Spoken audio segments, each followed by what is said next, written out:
sejarah manusia. Tak pernah terlepas dari masa, ruang, dan waktu. Ia adalah sebuah kisah panjang yang senantiasa berulang, berputar, dan meninggalkan jejak.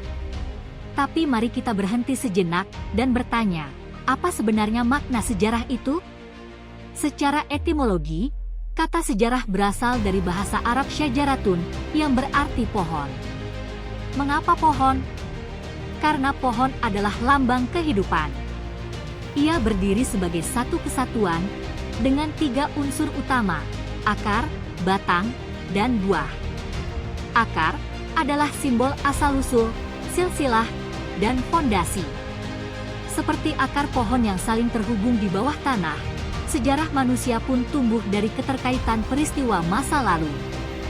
Dari akar itulah, peradaban mulai berdiri, berkembang, dan menentukan arah masa depan. Semakin dalam kita memahami akar ini, semakin jelas kita melihat bagaimana peradaban dibangun dan bagaimana ia bisa runtuh. Akar juga ibarat ideologi peradaban. Dari sanalah keyakinan, nilai, dan pandangan dunia lahir. Batang pohon adalah kekuasaan, tumbuh dari ideologi itu, menjadi penopang seluruh sistem yang dibangun. Sedangkan buah adalah masyarakat yang hidup di bawah naungan hukum dan aturan kekuasaan tersebut. Jika akarnya kuat, batangnya kokoh, dan buahnya memberi kehidupan.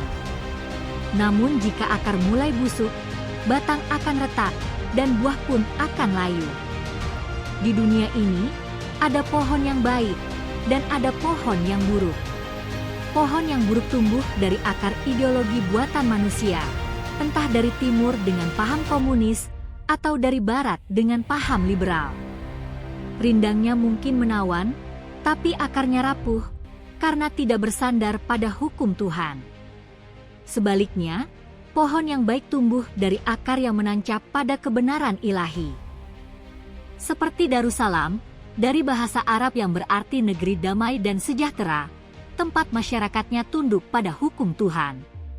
Atau Yerusalem, dari bahasa Ibrani Yerusalem, yang juga bermakna kota damai sejahtera, pusat peradaban yang hidup dalam panduan hukum ilahi. 2 nama, 2 bahasa, tapi satu esensi. Peradaban damai yang ditegakkan di atas fondasi hukum Tuhan, bukan sekadar ideologi ciptaan manusia. Pertanyaannya sekarang, sudahkah kita benar-benar berada di bawah pohon yang baik? Pohon yang akarnya menghujam pada kebenaran, batangnya kokoh menopang kehidupan, dan buahnya memberi keberkahan?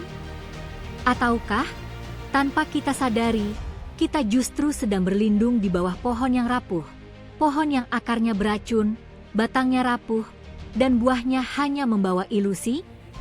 Sejarah selalu mengajarkan setiap pohon peradaban akan selalu bergantian dan bergiliran dalam mengatur bumi, sebuah tradisi yang menjadi kebiasaan pemilik semesta alam. Lalu, pohon manakah yang sedang kita naungi hari ini? Dan di video berikutnya, kita akan membahas tentang pohon keabadian, pohon yang dahulu pernah menggoda manusia, dan mungkin kini masih menaungi kehidupan kita. Tanpa kita sadari, kita sedang berada di bawah naungan pohon itu, hidup dalam ilusi, seakan berada di dunia utopia.